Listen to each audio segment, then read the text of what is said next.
tadi dipanggil ada suara tanpa rupa, suruh ngelinguk ke atas, ada 2 istana terbuat dari emas dan perak, kemudian didhawuhi tadi, itu sebenarnya buat kamu kalau kamu memberikan kebutuhan yang diminta oleh orang fakir tadi. Singkat cerita, bangun ini tadi, bismillah ya Allah, kaget langsung.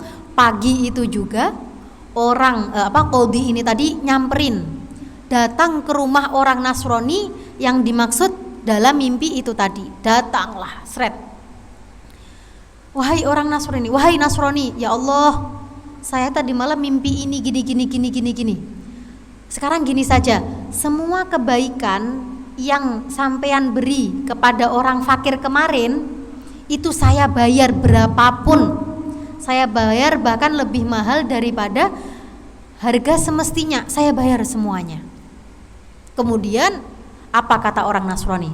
Wallahi, tidak akan saya beri harganya meskipun kamu punya semua emas yang ada di muka bumi, tidak akan saya berikan pahalanya. Seperti itu. Wa nashhadu, langsung selanjutnya seketika itu juga orang Nasrani tadi itu asyhadu alla ilaha illallah wa asyhadu anna Muhammadur Rasulullah, langsung seketika itu masuk Islam. Begitu selesai mengucapkan kalimat syahadat, langsung orang Nasrani tadi meninggal dunia dalam keadaan husnul khotimah. Ya Allah, nikmat sekali. Inilah istimewanya hari Asyura, membahagiakan orang ya, walaupun orang itu bukan siapa-siapanya kita. Ini orang bukan Islam loh. Ini orang kafir, orang Nasrani. Membahagiakan orang Islam yang lain, ini sampai sama Allah diberikan apa? Diberikan 2 istana yang berupa emas dan perak itu tadi. Jadi singkat cerita, orang Nasrani ini tadi masuk Islam setelah mendengar mimpi qadhi itu tadi, dan kemudian meninggal langsung kalih Allah ditimbali, meninggal dengan husnul khotimah. Ya Allah, itu saya tadi malam diceritain seperti itu oleh suami, berebes. Ya Allah, ternyata kebaikan ya, amal kita itu nggak tahu mana yang membuat ridho Allah hingga akhirnya kita dimasukkan ke surga, itu kita nggak pernah tahu. Bisa jadi kucing-kucing di jalan yang kasihan ya, kucing-kucing yang tidak, yang paling sering, nyuwun sewu, yang paling sering itu saya melihat, coba kalau kita lagi di jalan, kalau ada itu loh, pedagang-pedagang yang bapaknya udah tua sekali, rambutnya udah putih, ngontel sepeda, jualan kerupuk, kadang jualan tape, jualan tahu. Itu kalau kita punya 5.000 aja atau 10.000, mohon disisakan. Mungkin dari situ anugerah Allah ketika kita di akhirat besok, oh gara-gara kamu dulu pernah ngasih 5.000 rupiah, kamu memberikan kebahagiaan pada orang itu loh, orang tua yang tidak sanggup bekerja itu tadi loh, di jalan, kamu saya kasih. Itu saya nyuwun sewu, itu kejadian nyata yang sebenarnya tidak perlu saya ungkapkan, tapi mboten napa-napa nggih. Ini untuk ibroh, untuk pelajaran kita. Itu kakak saya seperti itu. Itu jadi kalau ada, setiap melewati jalan, kalau ada orang tua atau sekiranya tidak mampu atau kelihatannya udah ta'ban itu kesusahan, itu langsung sama Kak Fra mesti langsung disodakoi. Mari kita sama-sama meniru. Kami juga sedang proses meniru. Berapapun uang yang kita punya, kita kasih 5.000. Kalau punya 10.000. Kalau kita orang yang cukup ketampuh, kita kasih 50.000. Itu luar biasa. Kita nggak tahu batin apa itu, kita nggak ngerti. Kita tidak tahu juga siapa. Mungkin pedagang tape yang keliling pakai sepeda ontelnya yang tua itu mungkin kekasihnya Allah. Kita nggak tahu. Di malam hari mungkin dia adalah seseorang yang bermunajat pada Allah. Kita nggak pernah tahu. Kita tidak pernah tahu. Makanya kebaikan sekecil apapun, terutama di hari Asyura, itu kita kalau perlu mulai hari ini kita nabung untuk hari Asyura. Hari Asyura kita pol-pol nih sodakoh. Kita pol-polkan untuk membahagiakan orang-orang yang lebih apa ya, yang kelihatannya tidak lebih cukup daripada kita. Itu mari kita bareng-bareng. Sebenarnya tidak perlu hari Asyura saja, hari-hari biasa mari kita lestarikan. Itu membahagiakan orang, itu sangat amat luar biasa. Nah, dulu Sayyidah Fatimah itu juga hobi bersedekah seperti itu. Cuman ada cara yang Sayyidah Fatimah ini lakukan, itu caranya begini, Mbak. Jadi begitu ngasih nih sedekah, itu jangan sampai kalau bisa yang kita kasih itu melihat wajah kita. Nanti apa ya pahalanya? Bahasanya itu sebenarnya pahalanya nggak berkurang, tapi kalau bisa itu loh bahasa sedekah, kalau bisa tangan kiri tidak melihat apa yang dilakukan tangan kanan. Pernah mendengar? Nah itu, jadi kalau bisa sedekah atau kebaikan apapun itu tidak diketahui orang manapun, bahkan yang kita beri. Bu, monggo nggih niki, ya Allah matur suwun. Kalau bisa kita langsung pergi aja. Langsung kita pergi aja. Jangan sampai oh nggih.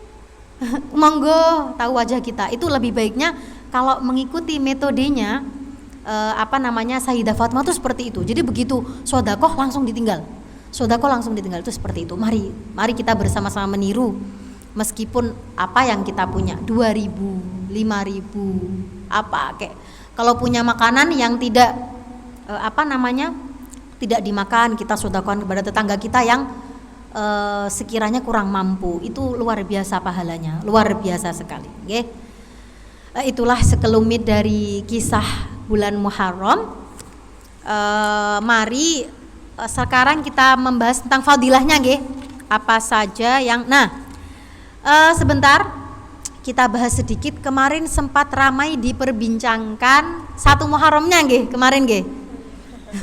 Itu nggih, niku sudah diacarain di lapangan Muktamar gitu, acara besar.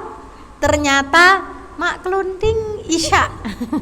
Isya barulah keluar fatwa, nggih, notifikasi dari NU online bahwa ternyata Muharramnya besok. Udah terlanjur bikin acara besar, mengundang Ibu Khofifah, mengundang banyak sekali pejabat-pejabat, udah minum susu, sudah berdoa panjang kali lebar gitu. Ternyata 10 Muharramnya ternyata jatuhnya besok. Nah, itu ngeten. Penjelasannya seperti ini. Jadi dalam menentukan awal bulan ya dalam Islam itu ada pakai 2 metode. Kita aja jenengan kemutan mboten. Jenengan inget apa enggak kalau kita mau masuk Ramadan, 1 Ramadan atau mau masuk 1 Syawal Lebaran, itu pasti kan keluar pengumumannya setelah Isya. Iya apa enggak? Setelah Isya. Maka sebenarnya acara kemarin tuh ya tidak bisa kita salahkan. Aduh gimana nih sini NU online kok telat? Karena memang situs NU online atau Muhammadiyah atau yang lain itu keluarnya keputusan memang ketika Isya. Jadi sebenarnya kemarin itu coba kita pikir lagi, kita doakan kemarin double, doa akhir tahun yang mana tiba di waktu asar gitu, itu akhir tahun. Begitu azan maghrib baru masuk ke awal tahun, kan ngoten. Nah itu jadi ada 2 metode. Yang pertama adalah metode penentuan awal bulan dalam Islam. Itu namanya ru'yatul hilal, ru'yah. Nah, ru'yatul hilal itu seperti apa? Ru'yatul hilal adalah cara mengetahui bulan Hijriyah dengan mengamati secara langsung. Hilal itu apa sih? Hilal itu bulan artinya. Mengamati secara langsung hilal atau bulan yang berbentuk sabit niku lho, Mbak. Nah, itu ada ilmunya sendiri. Kita nggak bisa. Itu ada spesialisnya sendiri. Dan ada ilmunya sendiri. Oh, kalau tandanya seperti, dan ada alatnya sendiri yang kita pernah lihat ya, alatnya yang panjang apa sih namanya? Bukan mikroskop ya, namanya nopo niku. Teropong nggih, teropong. Nah, itu ada ahlinya sendiri, atau ada metode khususnya sendiri, juga ada alatnya sendiri. Itu tidak sembarangan. Nah, kemudian metode yang kedua adalah hisab. Hisab niku nopo? Hisab itu adalah perhitungan, mirip seperti matematika. Oh, kalau hitungannya seperti ini, jadi namanya perhitungan falak atau kalau ilmunya itu bahasa formalnya ya, bahasa umumnya itu astronomis namanya. Jadi ilmu perhitungan yang mana itu nanti memakai rumus dan juga hitungan yang rumit, itu juga ada spesialisnya sendiri. Jadi nggak pakai bulan, nggak pakai teropong, enggak, tapi pakainya hitungan, hisab. Ada rumusnya. Oh kalau ini koma ini berarti ini, jadinya ada rumusnya. Nah, kalau Nahdlatul Ulama itu juga mempunyai ahli di bidang ru'yatul hilal dan juga hisab. Dua-duanya dipakai. Kemudian dikombinasi. Oh, itu lihat bareng-bareng. Oh, hilalnya seperti ini, kemudian hisabnya seperti ini. Itu kalau Nahdlatul Ulama memakai dua itu. Nah, kalau yang lain selain Nahdlatul Ulama itu kadang hanya memandang hisab saja atau kadang hilal saja. Nah, tapi alhamdulillah kalau Nahdlatul Ulama dua-duanya ahlinya dikerahkan untuk mengetahui di kapan sih tepatnya tanggal 1 Muharram. Sejujurnya nggih, selama saya hidup baru kali itu ya, kayak 1 Muharram 2 kali gitu. Nggih mboten, jenengan pernah menemui lagi? Dereng nggih, baru kemarin ya, enggak apa. Agak ini dikit, enggak apa toh, kan kita banyak berdoa. Terus minum susu juga 2 kali biar sehat. Jadi intinya kalau kata guru saya itu tidak ada sia-sianya dalam berdoa, tetap mendapatkan pahala. Nah, hitungan kemarin itu salah atau benar sih? Tidak salah. Hitungannya benar. Karena yang satunya, yang pertama itu bertendensi dengan hisab, dengan perhitungan rumus yang ada di tanggalan.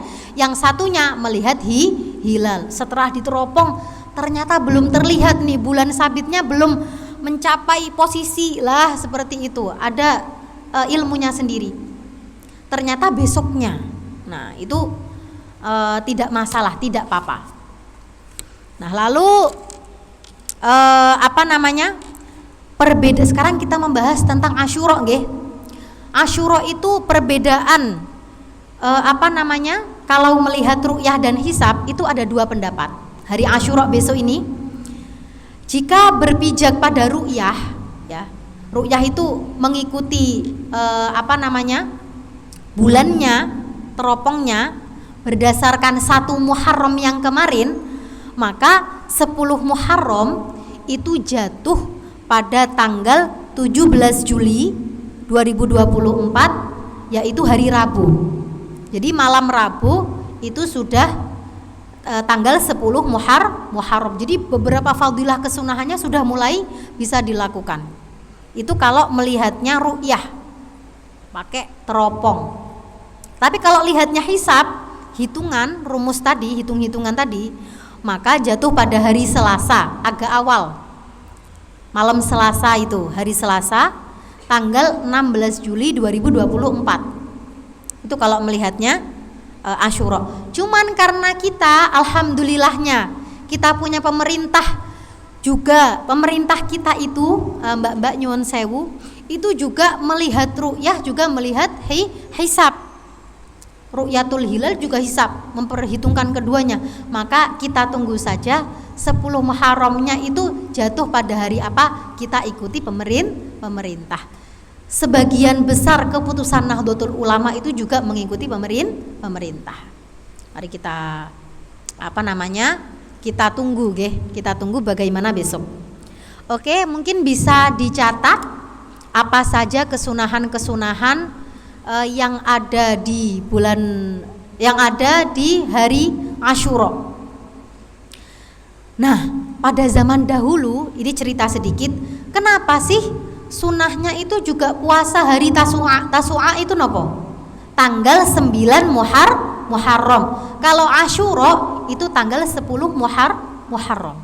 Nah, sebenarnya kesunahannya puasa itu hanya di tanggal 10 Muharram. Cuman Rasulullah itu nate dawuh kalau bisa tanggal 9 juga puasa, agar menjadi pembeda antara kita umat Islam dan juga orang Yahudi. Orang Yahudi itu puasanya cuma tanggal 10.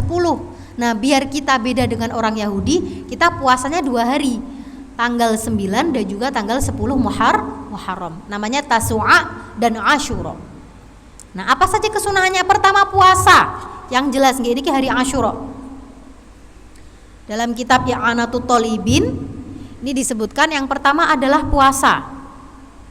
Kemudian sholat sunnah, sholat Asyura ini nanti ada amalannya.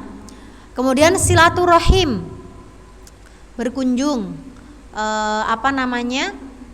mendekatkan silaturahim yang baik. Kemudian ini yang paling sering ini niki nggih, mengusap kepala anak yatim. Ya Allah, itu satu helai yang kita pegang itu melebur dosa-dosa kita niku. Jadi kalau ada anak yatim, kita usap kepalanya sambil kita kasih rezeki apapun yang kita punya, menyenangkan anak yatim. Kemudian selanjutnya adalah bersedekah. Bersedekah ini secara umum memberi apapun, ya. Jadi membahagiakan orang-orang tidak hanya di sekitar kita, terutama seperti yang kami sampaikan tadi, kalau bisa orang-orang yang kalau di jalan kita lihat itu, ya Allah, kasihan panasan, habis gitu keringetan, jualan kerupuk, jualan tape itu nggak tega banget lihatnya. Kita nggak tahu di rumahnya mungkin dia punya anak, punya istri yang sakit, kan kita tidak tahu, ya. Kemudian selanjutnya adalah mandi. Setelah masuk hari Asyura disunahkan mandi. Mandinya niatnya bagaimana? Mandinya niatnya untuk melakukan kesunahan di hari Asyura, diniati. Mandinya diniati biar dapat pahala, nggih. Kemudian memakai celak biar mengikuti sunnah Kanjeng Nabi, nggih. Kita pakai celak ketika hari Asyura. Kemudian selanjutnya adalah sowan atau berkunjung pada orang-orang alim, kiai atau guru-guru kita, itu disunahkan juga di hari Asyura. Jadi sowan kepada ulama, berkunjung pada ulama. Selanjutnya lagi mengunjungi orang yang sakit. Teman kita sakit dikunjungi, itu pahalanya luar biasa juga. Sebenarnya tidak harus 10 Muharram nggih, cuman di hari itu pahalanya berlipat ganda. Terus selanjutnya adalah tawassu' lil ayal. Ini. Silakan disampaikan atau jenengan lakukan sendiri nggih. Kalau yang sudah punya suami silakan disampaikan. Tanggal 10 Muharram itu pahalanya besar sekali dan fadilahnya adalah agar tidak kekurangan sepanjang tahun. Nah, itu kalau tanggal 10 Muharram diaturi, monggo Mas suami tanggal 10 Muharram jangan lupa traktirannya. Boleh dibawa ke toko emas juga boleh, gitu mboten napa-napa. Terus kemudian apalagi dibelikan baju online pun lewat Shopee nggak apa-apa, kan ngoten gitu. Sekarang kan pakainya Shopee. Jarang kita belanja offline nggih. Di Shopee itu lebih banyak diskonnya, terutama pas live ya. Iya, saya juga kebutuhan saya dan anak-anak lewat Shopee sekarang.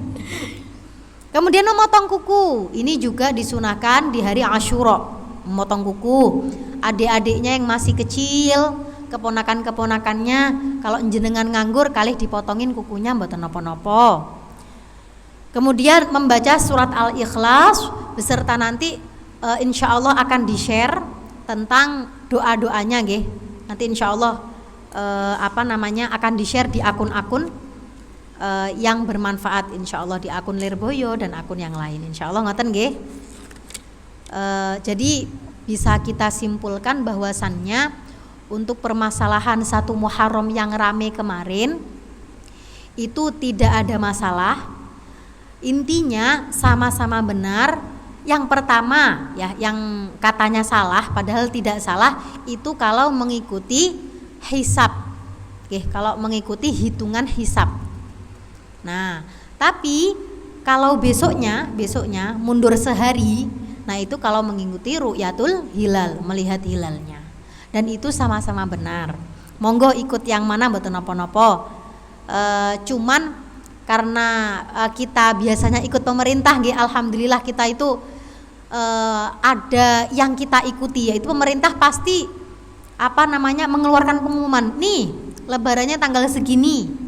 Nih, puasanya tanggal segini, malam ini taraweh. Nih 1 Muharramnya. Nah, itu buat kita pijakan, kita ikuti saja keputusan daripada pemerintah. Mungkin itu saja yang bisa kami sampaikan. Eh, mungkin itu saja. Niku saya kemarin dikabari mendadak nggih, dados dados hanya bisa seperti ini saja, jauh sekali dari kata bisa nggih.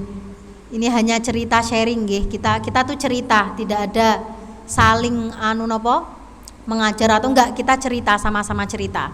Kita buat enjoy saja majelis ini nggih. Baiklah, selanjutnya monggo Mbak.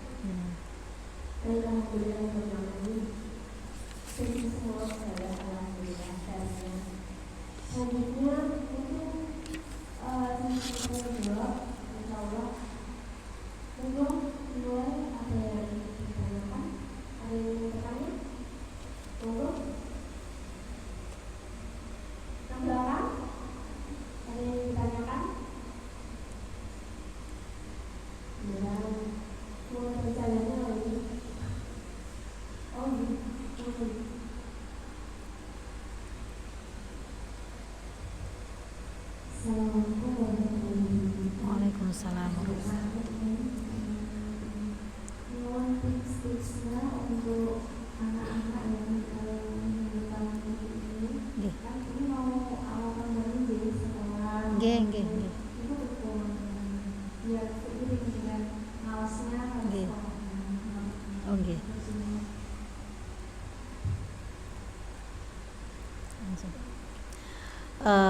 Alhamdulillah, ini pertanyaan juga sedang saya batin karena anak saya juga Senin mulai sekolah ya, Senin mulai aktif lagi. Jadi gini, perbedaan kita umat Islam itu loh ya Allah luar biasa. Kalau kita tahun baru Masehi nyuwun sewu, itu biasanya orang-orang diisi dengan liburan ke luar negeri gitu, foya-foya, terus yang seperti kita lihat lah, barbekyunan bakar apa itu namanya. Nah itu kalau orang non muslim biasanya merayakan dengan melepaskan semua nafsunya, tidak ada hal-hal yang berbentuk positif, tidak ada. Nah ini sebagai pembeda kita dengan orang luar ya, itu kita isi dengan doa-doa, kita isi dengan bacaan-bacaan, kita isi dengan sholawat, puasa, dengan amal-amal yang baik, berharap tahun yang akan kita mulai ini itu nanti bisa membuat kita lebih baik daripada tahun kemarin. Mari kita menjadi pembeda daripada tahun yang lalu. Lalu untuk anak-anak, pertanyaannya tadi, anak-anak bagaimana kita mengarahkan pada hal baik menjelang awal tahun niki.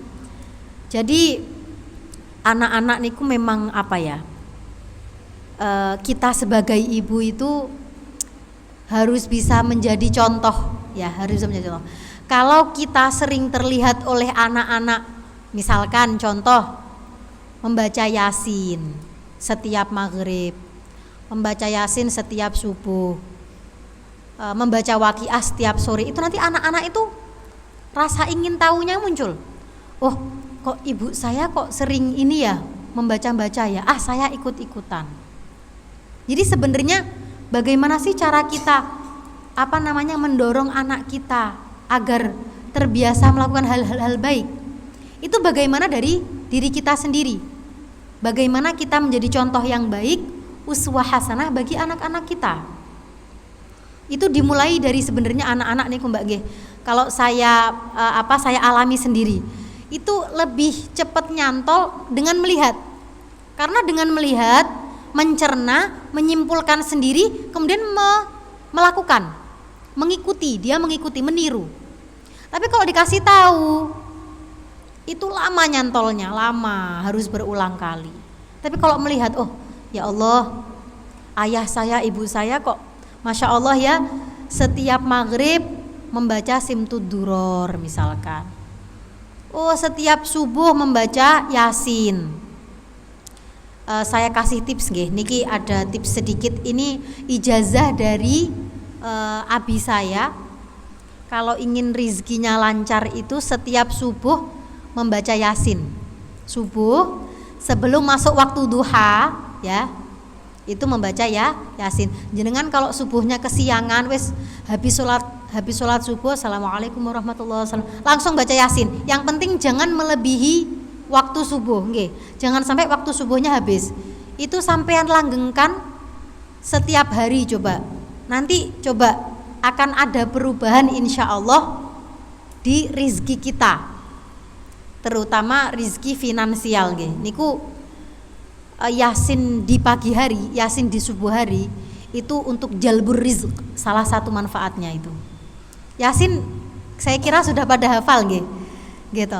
Soalnya sering dibaca, kadang kita nggak sengaja menghafalkan, hafal sendiri nggih Mbak nggih.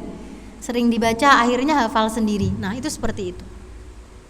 Jadi mari kita mulai kebiasaan baik. Kemudian nyuwun sewu, yang sudah punya anak atau keponakan itu dibiasakan maghrib matikan TV-nya, hentikan gadgetnya, HP-nya dimatikan, TV-nya dimatikan. Tahu nggak jenengan kalau maghrib itu waktal barokah? Waktal barokah itu apa? Waktu yang barokah untuk hal-hal apapun, untuk baca-baca, untuk berzikir, untuk semua hal-hal baik ketika dilakukan di waktu antara maghrib sampai isya. Waktunya kan paling sebentar nggih, maghrib sampai isya. Itu apa yang kita lakukan itu barokah. Barokah itu apa sih? Barokah itu suatu kebaikan yang bisa kita rasakan. Kadang barokah itu tidak terlihat, tapi bisa kita rasakan. Misalkan nih dompet ya, dompet ada aja, tinggal misalkan dompet tinggal 5.000, ada aja nanti terisi lagi 100.000. Tinggal 2.000 terisi lagi 200.000. Jadi dompetnya nih barokah. Sekarang saya tanya, jenengan ada amalan itu loh yang tulis di kertas, apa namanya? Inna hadza la rizquna ma lahu min nafad. Kemutan mboten? Ingat nggak pernah menulis itu? Itu ketika kapan? Masih ingat nggak? Hari apa coba itu? Hijriyahnya bulan apa? Yang nulis di kertas gitu, kemutan mboten? Hah? Sya'ban nggih niku nggih. Kula nggih supe. Tapi niku dados itu inna hadzal rizquna. Ini entah jenengan percaya atau tidak. Itu kertasnya sekedap saya tanya dulu. Jenengan taruh mana kertasnya? Dompet. Cuman dompet. Loh, cuman dompet saja. Penyimpanan uang jenengan mboten dikasih, diparingi, penting itu, penting sangat niku. Jadi saya itu waktu penulisan inna hadzal nanti selanjutnya diingat-ingat ya. Nanti kalau ada amalan inna hadzal rizquna min nafat, kan di sosial media mesti kita lihat ada yang nge-share. Diingat-ingat bikinnya yang banyak. Banyak. Kertas kecil-kecil niki loh. Sekedap saya contohkan nggih, punya saya. Sebenarnya ngeten, kertasnya itu kalau sudah ditekuk itu nggak boleh dibuka, nggak boleh kita lihat. Nah nanti lah pripun nggih, mangke nek tahun berikutnya kan nggih kertasnya 2, nggak apa-apa 2 kertasnya, rizkinya tambah banyak, nggak apa-apa. Saya kasih bentar dulu, mana punya saya, semoga tidak hilang nggih, sekedap. Pundi. Nah ini dia. Ini tidak boleh dibuka. Ini isinya inna hadzal rizquna ma lahu min nafad. Kita jangan pelit, kita buat kertas yang banyak. Jangan cuma 1 kita bagi-bagi ke ibunya, bagi ke mertua. Nah, ini mantuku kesayangan niki. Didamelne kertas seperti ini disimpan di semua tempat penyimpanan uang kita. Saya itu kemarin membuat itu ada 20 atau 25. Jadi 1 kertas itu saya tulis kecil-kecil gitu loh, biar bisa dilipat seperti ini. Saya berikan ke umi saya 10 atau berapa. Saya berikan ke orang-orang yang membutuhkan. Ini kalau kalau nggak sempat nulis saya bagikan. Itu Allahumma sholli ala sayyidina Muhammad ya, Allahumma sholli alaihi. Itu yang saya rasakan, dompet ini meskipun tinggal Rp1.000 nanti datang Rp2.000, datang Rp5.000. Alhamdulillah, Allahumma sholli ala sayyidina Muhammad. Tidak pernah kok sampai tidak ada duit sama sekali. Walaupun Rp100 pasti ada ini dompet. Allahumma sholli ala sayyidina Muhammad. Oh, ini ada jatuh ini. Ini inna hadzal rizquna min nafat yang tahun kemarinnya. Niki disimpan di tempat penyimpanan uang jenengan. Berbagi ya, berbagi ke saudara, ke kadang banyak yang tidak ngeh tentang fadilah. Kita yang tahu ilmunya, meskipun saya pribadi terutama, baru ilmunya baru tahu sedikit-sedikit, kita amalkan. Ilmu yang bermanfaat itu bukanlah ilmu yang banyak, bukan. Tapi ilmu yang bermanfaat adalah ilmu yang bisa memberikan manfaat kepada orang lain. Bukan yang punya pondok besar, bukan. Bukan yang banyak muridnya, bukan. Tapi ilmu yang bermanfaat untuk orang sekitar kita, untuk orang-orang yang kita cintai, sekitar kita sudah cukup, itu dinamakan ilmu manfaat. Kemudian satu hal lagi, satu hal lagi yang penting sekali, ajari anak untuk berdoa untuk orang tuanya. Itu paling penting sekali, paling penting sekali. Anak itu investasi akhirat kita, itu anak. Jadi anak ketika kita ajari berdoa untuk orang tuanya, dia akan selalu ingat meskipun tanpa sadar. Kita akan selalu diingat oleh orang tua, walaupun nggak tahu artinya. Rabbighfirli warhamni, bukan kok wajiburni ya. Allahumma gfirli dzunubi, kayaknya bukan deh. Apa sih? Rabbighfirli wali walidayya warhamhuma kama rabbayani shaghira. Meskipun sudah diajarkan di TPQ anak-anak kita misalkan, itu di rumah setiap selesai sholat kita ajarkan untuk berdoa seperti itu. Itu untuk diri kita sendiri loh. Kembali ke orang tua, kembali ke kita sendiri, itu penting sekali. Penting sekali. Azan, ayo jamaah yuk, agar terbiasa sholat berjamaah. Ajari hal-hal baik itu, nanti akan terbiasa hingga akhirnya sampai besar dia juga terbiasa melakukan hal-hal baik yang diajarkan oleh Rasulullah Shallallahu Alaihi Wasallam. Terus satu lagi, ini sebenarnya saya percaya bahwa ini bukan hanya mitos, nggih. Jadi kalau ada tetangga atau keluarga jenengan yang baru pulang haji atau baru pulang umroh, jenengan minta 1 real aja, mata uang Arab, real Saudi, minta 1 real saja. Ini seperti ini, saya contohkan lagi nggih. Saya itu punya banyak simpanan walaupun dompetnya kecil sekali dan isinya ya Allah memprihatinkan. Niki 1 real seperti ini. Nah, ini 1 real. Ini 1 real. 1 real. Ini selalu saya simpan agar menjadi apa? Buat pancingan kita ditimbali teng Haromain, teng Baitullah. Kalau masih ada nggih, mangke kalau ada yang udah pulang haji, masih ada enggak 1 real, saya minta ya, mau saya simpan di dompet. Nih saya simpan di dompet. Untuk pemancing kita, biar kita enggal ditimbali datang Mekah Madinah, nikmatnya luar biasa niku nggih. Itu tips-tips yang semoga berguna nggih. Itu yang saya percayai, itu bukan hanya mitos, tapi insya Allah akan menjadi kenyataan nggih.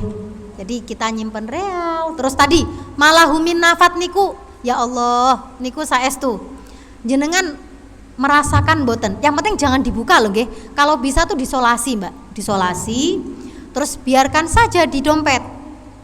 Sekian waktu biarkan saja. Sudah, yang penting di dompet aja. Nah, kalau jenengan punya brankas, taruh di brankas. Kalau punya dompet buat penyimpanan uang yang ada di laci, biasanya laci yang jenengan kunci sakniki niku, itu dikasih juga. Jadi sebarkan saja di tempat-tempat di mana kemungkinan rizki akan datang ke situ. Niku biar kalau jenengan punya surat tanah lah, mungkin tanahnya nambah lagi bisa ditaruh di surat tanah. Inna hadzal rizquna malahu min nafat. Malahu min nafat itu artinya apa? Tidak akan surut, akan terus menerus mengalir. Malahu min nafat, tidak akan berhenti. Artinya tidak akan berhenti. Niku saged. Jadi rizki itu tidak hanya tentang materi, tidak hanya tentang uang saja, tapi rizki kesehatan, rizki kebahagiaan, rizki ketenangan beribadah itu juga sangat penting sekali. Ngoten nggih? Monggo pertanyaan selanjutnya.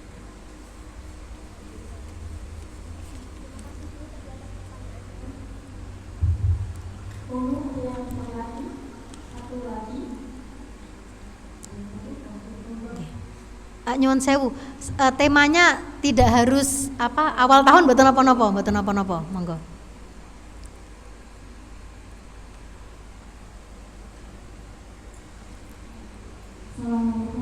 Waalaikumsalam warahmatullahi.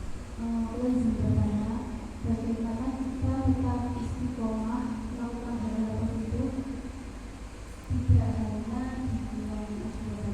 Nggih. Kan terkadang iman kita naik turun. Nggih. Bagaimana kita tetap melakukan hal tersebut? Nggih. Alhamdulillah, ini pertanyaan yang sangat bagus sekali. Bagaimana agar kita continue ya dalam melakukan amal-amal baik. Sekarang itu nyuwun sewu, kita kalau buka sosial media yang khusus agama saja itu jarang, nggih. Pasti kecampuran sama FYP yang lain, ngoten. Nah, cara kita, saya tuh pernah ada pertanyaan seperti itu ke guru saya, sama guru saya dijawab seperti ini. Ada dua hal yang membuat hati kita itu akan sering tergerak pada hal-hal baik. Yang pertama adalah sholawat. Yang pertama, sholawat. Sholawat itu juga termasuk salah satu amalan untuk penarik rizki. Jenengan niki sambil jalan, sambil nganggur nganti, misalkan ya yang lagi di asrama ngantri jeding, sholawat dalam hati. Kalau di dalam jeding atau di sekitar jeding tidak boleh mengungkapkan sholawat, nggih, tidak boleh mengungkapkan atau melafatkan lafat-lafat yang diagungkan dalam Islam. Pertama sholawat. Sholawat itu luar biasa ya Allah. Keutamaan sholawat yang pertama, sholawat ketika kita bersholawat di muka umum, bedanya dengan zikir yang lain. Kalau zikir yang lain, ketika kita bersuara keras bertujuan untuk aku tak zikir la ilaha illallah lah atau astagfirullah biar saya dipuji. Jadi di situ ada keinginan untuk dipuji oleh orang lain. Itu langsung pahalanya luntur. Tapi kalau sholawat, meskipun kita ada niat agar dipuji, itu tetap mendapatkan pahala. Itu bedanya sholawat satu dengan zikir-zikir yang lain. Yang kedua, sholawat itu bisa menarik rizki. Jadi sholawat kalau bisa sehari itu 1000 atau 10.000 gitu bisa nggak usah panjang-panjang lafadznya.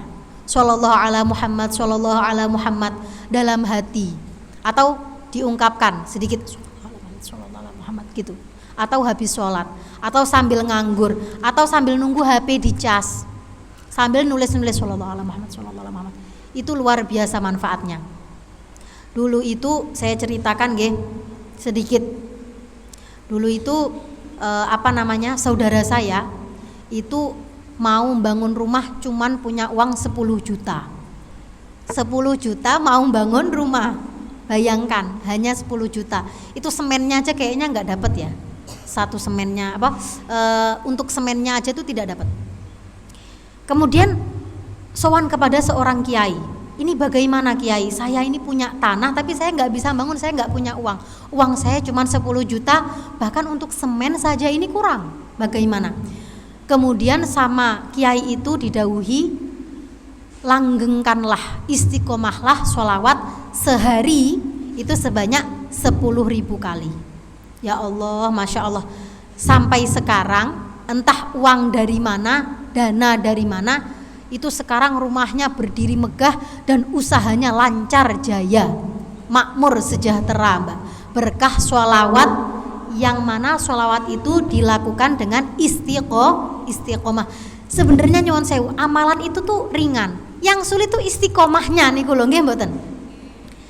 Sekarang saya beri tips nggih, nyuwun sewu nggih, saya beri tips. Saya itu jenengan kan kita lebih sering sama HP daripada sama Al-Qur'an nggih mboten.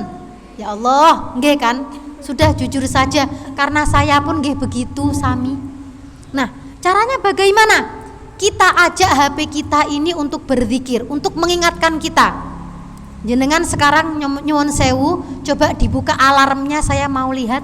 Jenengan alarm itu alarm nopo mawon? Nyoba nyuwun sewu, nggih. Mumpung ketemu saya, mumpung inget. Kita buka jam, ya toh.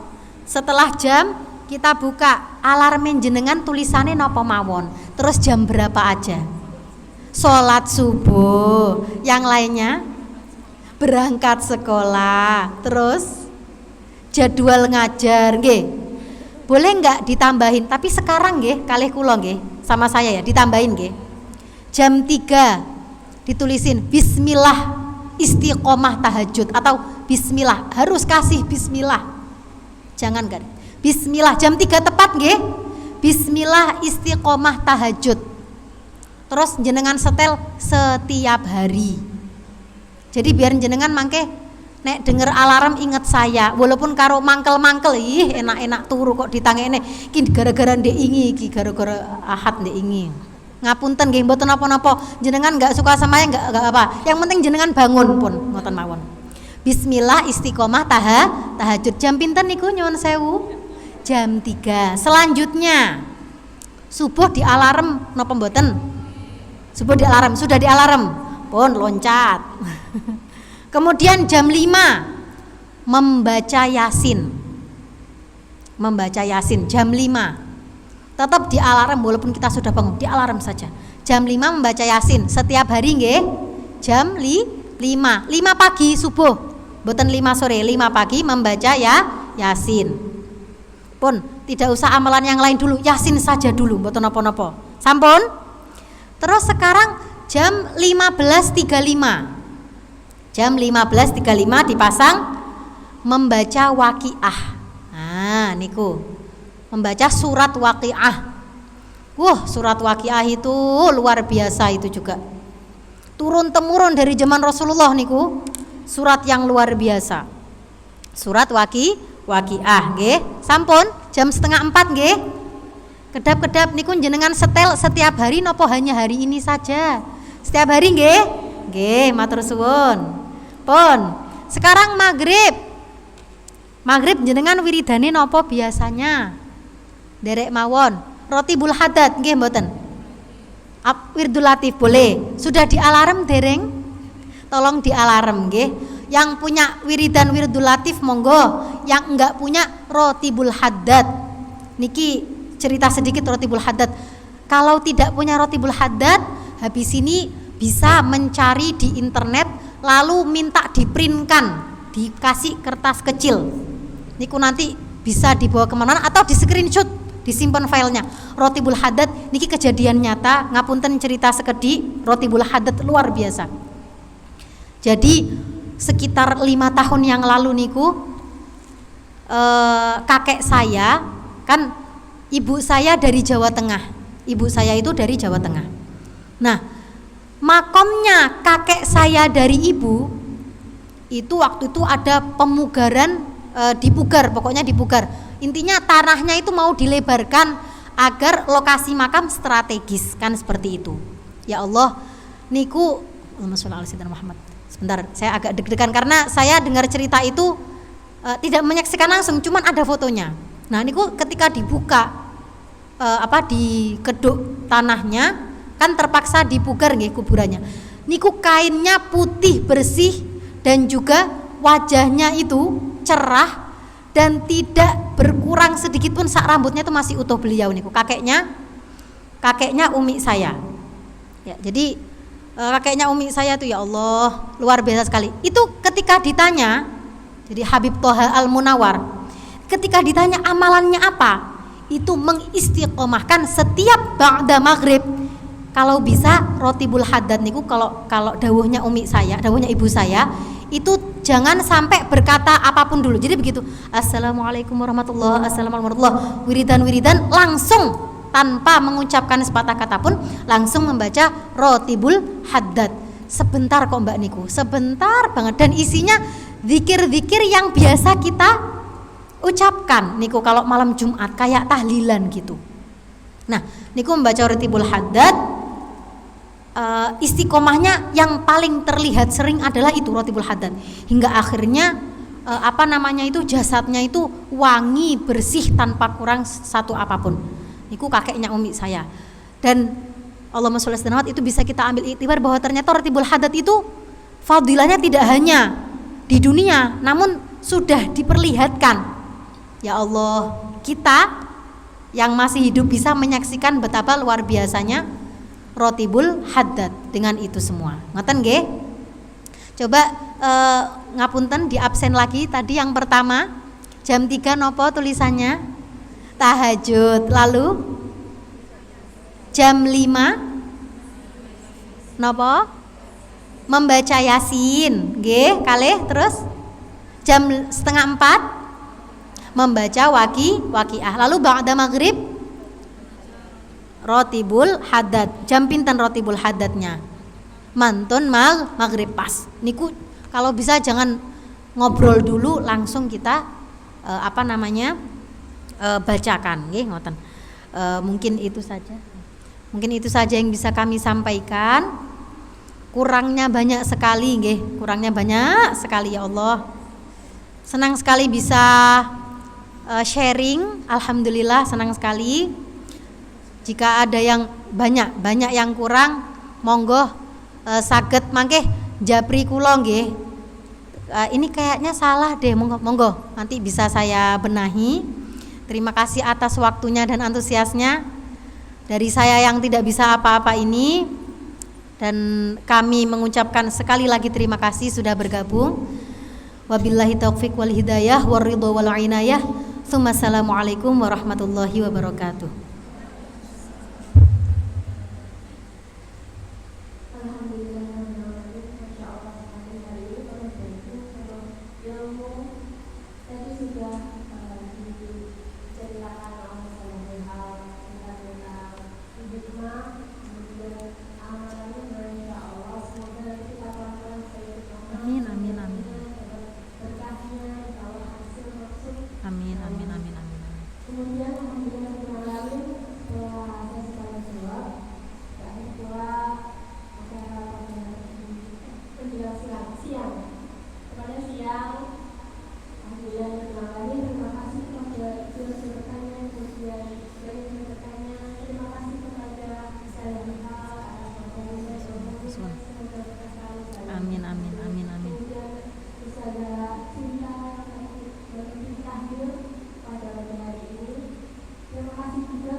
Waalaikumsalam warahmatullahi wabarakatuh.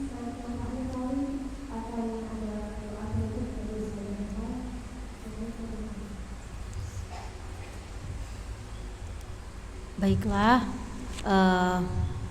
untuk menutup acara ini mari kita membaca wal asri 3 kali nggih, surat Al-Asr, dengan harapan semoga yang kita pelajari pada siang hari ini bisa bermanfaat untuk kehidupan kita di dunia sampai di akhirat. Okay. Al-Fatihah.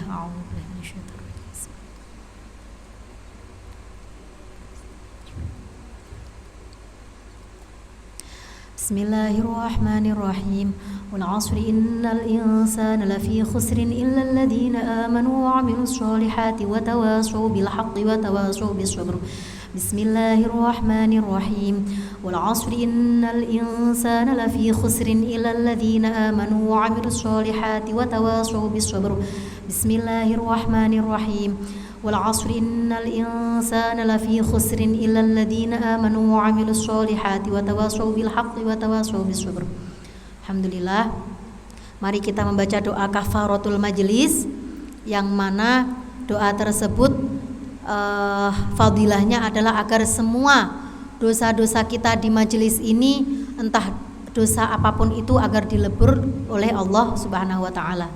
Bismillahirrahmanirrahim. Bismikallahumma subhanakallahumma wa bihamdika asyhadu an la ilaha illa anta astaghfiruka wa atubu ilaik. Sekali lagi mari kita bacakan Fatihah. Sekali lagi saya minta nggih untuk saudara kita yang ada di Palestina, sekaligus untuk keluarga atau saudara kita yang sedang sakit, semoga segera diangkat penyakitnya. Kemudian semoga semua diberi kesehatan jasmani serta rohani. Kemudian serta semoga kita senantiasa dituntun oleh Allah pada hal-hal yang baik nggih. Amin. Al-Fatihah.